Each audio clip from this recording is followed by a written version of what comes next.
Hi, welcome to Getting the Message Across. There are essential skills everybody needs for effective communication in the workplace. My name is Bonnie, and I'm the owner of Advantage Training Group of Florida.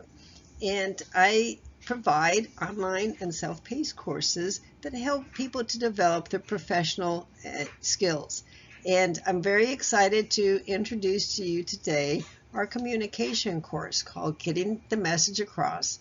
And in this video, I am going to share with you an introduction to the communication process and why it's so important to understand this process and the things that interfere with the smooth flow of communication, and also about the course that I am offering that has 5 lessons that helps you to develop the skills in order to deal with those interferences to effective communication. Are you experiencing difficulties in communicating and understanding others, or making yourself understood, or getting your communications accepted? Well, don't feel bad. You're not alone. Most of us need to improve our communications. It's a continuous process. So I know that there will be some tips even today that I think will help you to improve your communication skills. Poor communication is a real problem in the workplace. And here's some examples. An inadequate flow of information throughout the organization results in costly errors and delays. And unresolved conflicts can result in employee turnover. It can be a negative climate. Poor communication can cause a dissatisfied customer, and a dissatisfied customer equals lost revenue. And then, of course, there's poor quality of performance. And there's more. Employees become ill due to too much stress for lack of communication. And there's lack of teamwork and cooperation. There's poor decision making and problem solving. Need we identify more? Well, developing your communication skills will turn that around and will help you to improve that flow of information throughout the organization. And it would create a positive working environment and develop long-lasting, satisfied customers, develop teams and work groups, and so much more. And there's personal benefits to developing your communication skills. You will develop more confidence and self-esteem. You'll have more positive relationships, and you'll improve productivity and success in your career, and you'll have less stress. And that's how our course, Getting the Message Across, can help.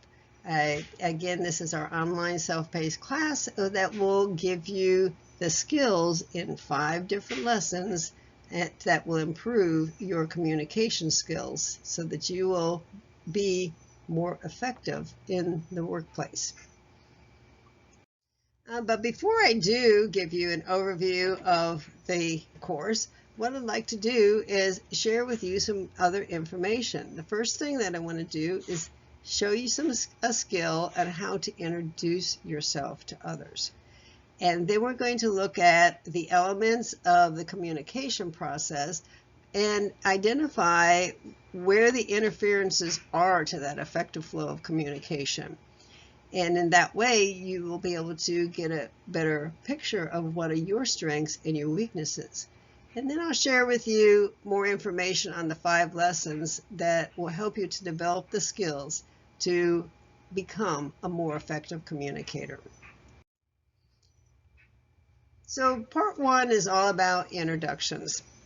This is a very important skill to develop because this is how you open up communication between you and someone else when you first meet them.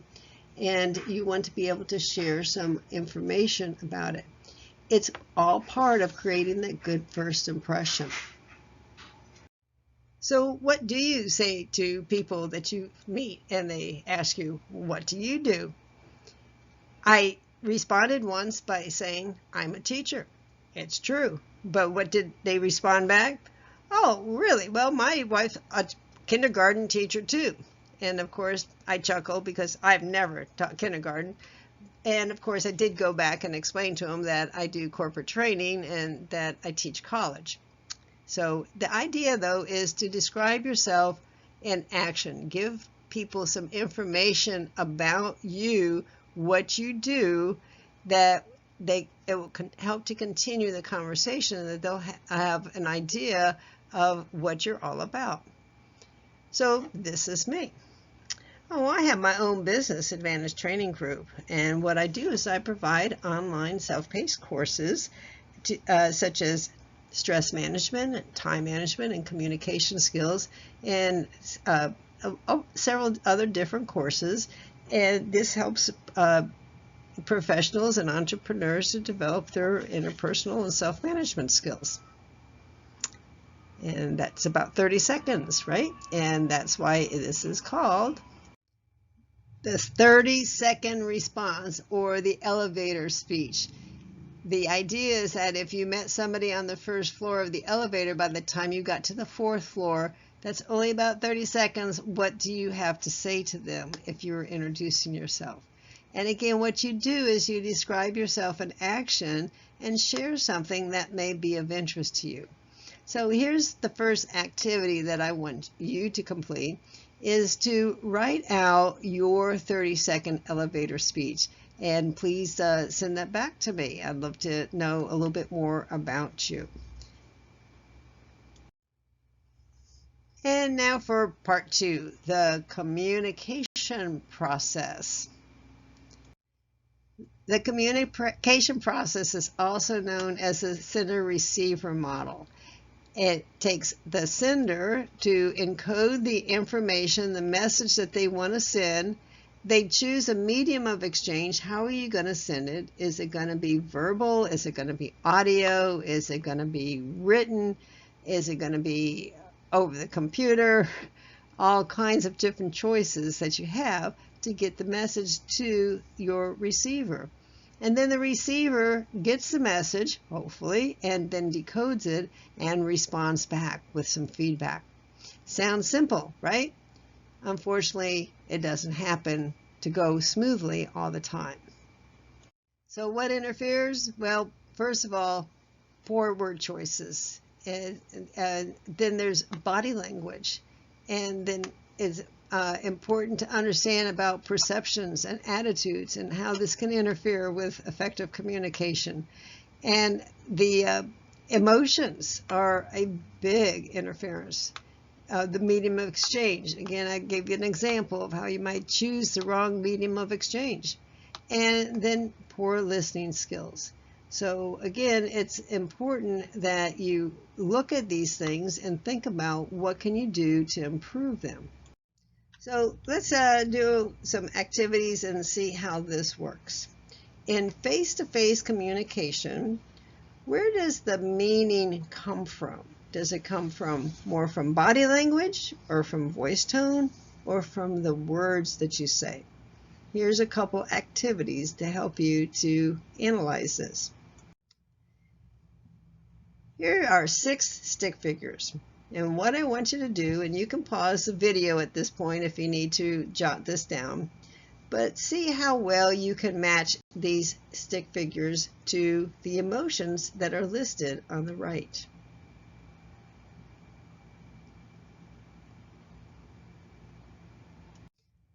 Okay, did you finish? What answers did you get? Do they match the ones that I have listed over on the right? Well, I have done this activity to hundreds of people, and these are the most common answers that come up. So what does this mean? These are mere stick figures that you have just matched up to some very powerful emotions. And this is maybe not total scientific proof, but it does show that body language is a major contributor to communication, especially to understand how people feel. Okay, so it's important that all that's part of that communication process. So, but why maybe would your answers be different? Okay, there are still quite a few people whose answers are sometimes completely different. You see, there are no right or wrong answers. Whatever you have is correct, but you may have, again, seen this from a different perception. Maybe you have had different experiences. It could even be something that is a cultural difference. There's a lot of different reasons why people don't interpret the body language in the same way and, and see things from a different perspective.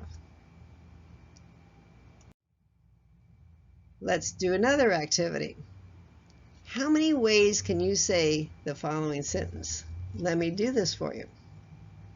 I didn't say he took the book. I didn't say he took the book.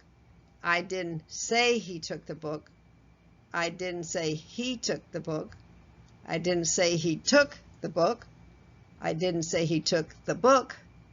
I always have to chuckle after I do those, but anyways, same words, different meanings based on my voice tone. And your voice tone has a significant influence as to how people understand the meaning of what you're saying.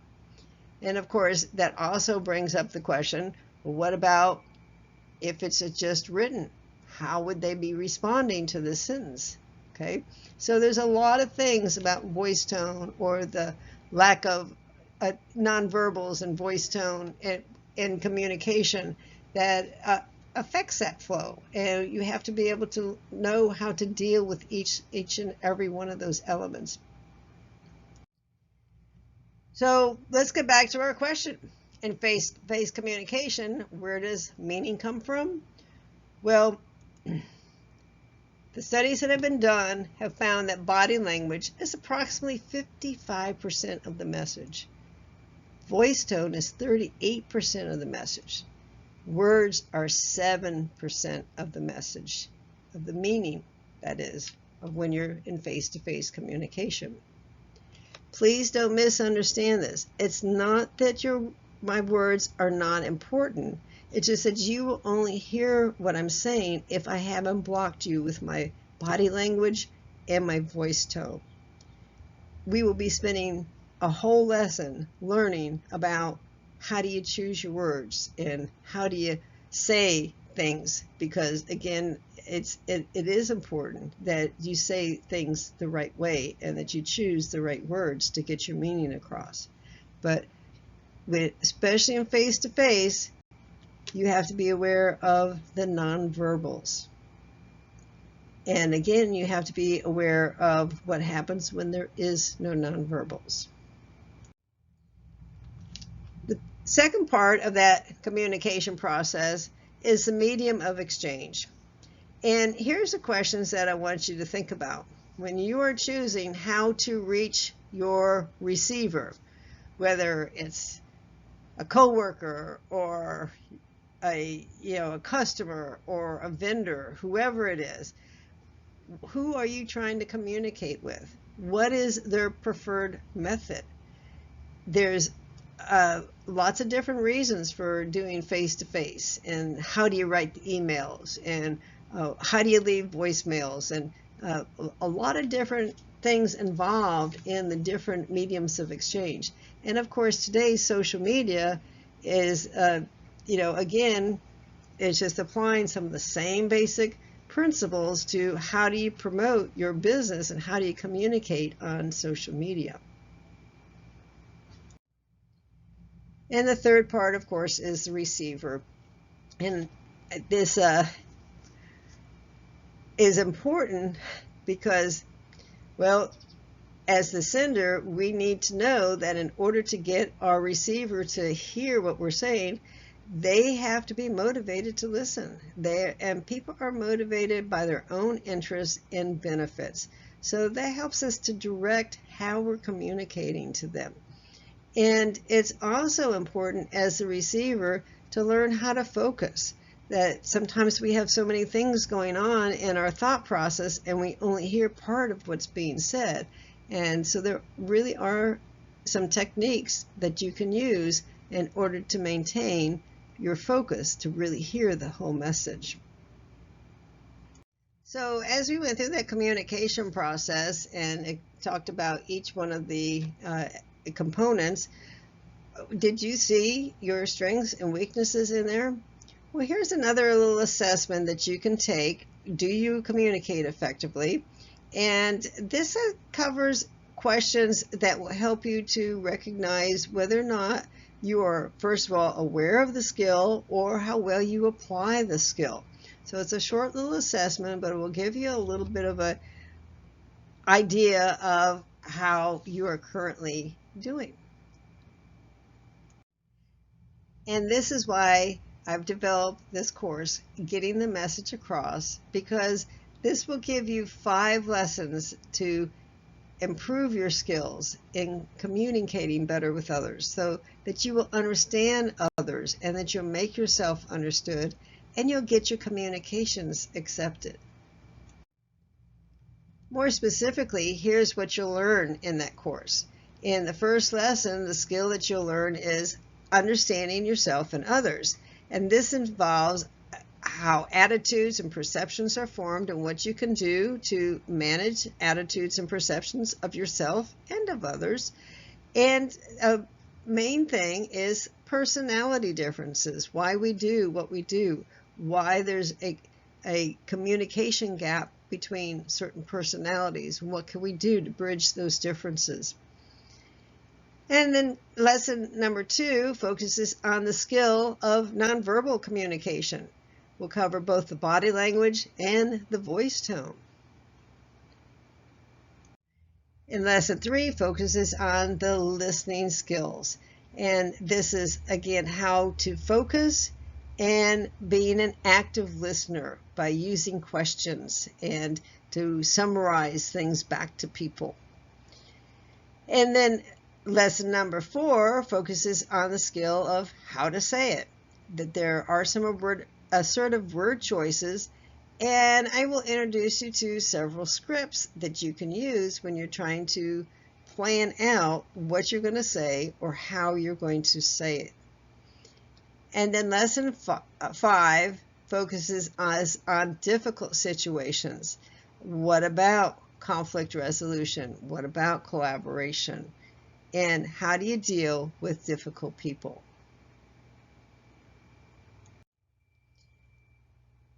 So let's review what we covered today. First of all, I talked about how do you introduce yourself and introduce you to the skill of creating a 30-second elevator speech. And then second, we talked about the elements of the communication process and then those things that interfere with the smooth flow of communication from the sender to the receiver and again back to the sender. And then also I gave you an overview of the 5 lessons in the course, Getting the Message Across, that will help you to develop your skills to be a more effective communicator. And here's another activity for you to complete, and is for you to again review what you learned in this session. What did you learn that was new? What is one thing that you'll be able to apply in your situation? And what would you like to know more about? And most of all, how would improving your communication skills help you in the workplace? Would you like to develop more confidence? Will it help you build more positive relationships, less stress, improve your productivity and success in your career? So are you ready to get started on improving your communication skills? Here's how you register. Go to advantagetraininggroup.com and you'll see a link that will take you to the page to register for the course. And again, as this is an online self-paced course, you can work at your own pace. And at the end, you'll get a certificate of completion. And there is a free question and answer virtual session available upon completion of the course, which is also, again, optional. And thank you again for joining me today so I can share with you more information about the communication process and about our course, Getting the Message Across. Please feel free to contact me if you have any further questions, and looking forward to hearing more from you in the future. Thank you.